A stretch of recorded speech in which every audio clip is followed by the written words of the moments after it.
আটক তো আজকে নতুন না, ফার্স্টের থেকে আটক করা হচ্ছে স্টুডেন্টদের উপর।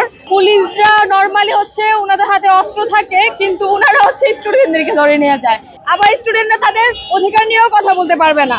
অধিকার নিয়ে কথা বললে তারা রাজাকার। আমাদের অধিকার নিয়ে কথা বলবো, আমরাই রাজাকার হয়ে যাবো, আমরাই খারাপ হয়ে যাবো, আমরাই দেশদ্রোহী হয়ে যাবো। ওনারা হচ্ছে আমাদের বিভিন্ন নাম দিয়ে আমাদেরকে ধরে নিয়ে যাবে, রিমান্ড দিবে। এই সরকার কি কোনো সরকার? উনি মস্করা করছে আমাদের সাথে, আর কিছু না। উনি শোক দিবস পালন করতে বলতেছে, এটা করতে বলতেছে, ওটা করতে বলতেছে।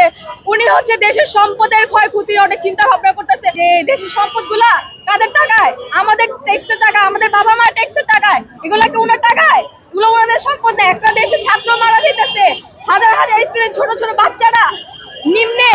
কোনো সময় কখনো কোনো দেশের আন্দোলন শুনছেন যে আন্দোলন করতে যায় স্টুডেন্টদেরকে প্রাণ দিতে হয়?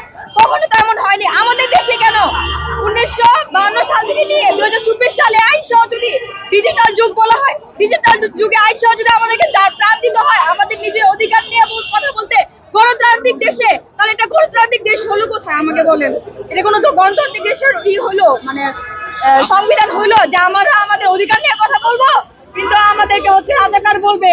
আমরা আমাদের অধিকার নিয়ে কথা বলবো, আমাদের হচ্ছে রক্ত ঝরাতে হবে।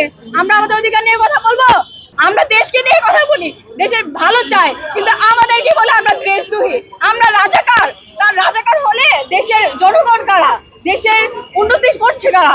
এই ভাষা আন্দোলন থেকে নিয়ে 2024 সাল পর্যন্ত স্টুডেন্টদের যে অবদান, ওনারা কিভাবে ভুলে যায়? ওনারা কিভাবে আমাদেরকে রাজাকার বলে? অথবা ওনারা কিভাবে বা আমাদের দাবি না মেনে নেয়? আপনার আবার কোটা আন্দোলন যে শুরু হয়েছিল, ফার্স্টে তো কোটা আন্দোলন ছিল, এখন তো আপনার ষোড়শী বিরোধী আন্দোলন, বা ফার্স্টে তো কোটা আন্দোলন ছিল। কোটা আন্দোলন কেন হয়েছিল? মানুষের যারা মেধার জন্যই তো। একটা জাতি উন্নত কখন হবে? যখন জাতি শিক্ষিত হবে। যত মেধা থাকবে তত শিক্ষিত হবে। তো কোটার জন্য শিক্ষিত মানুষ চান্স পাইতেছিল না, তারা বিভিন্ন জায়গা থেকে বঞ্চিত হইতেছিল।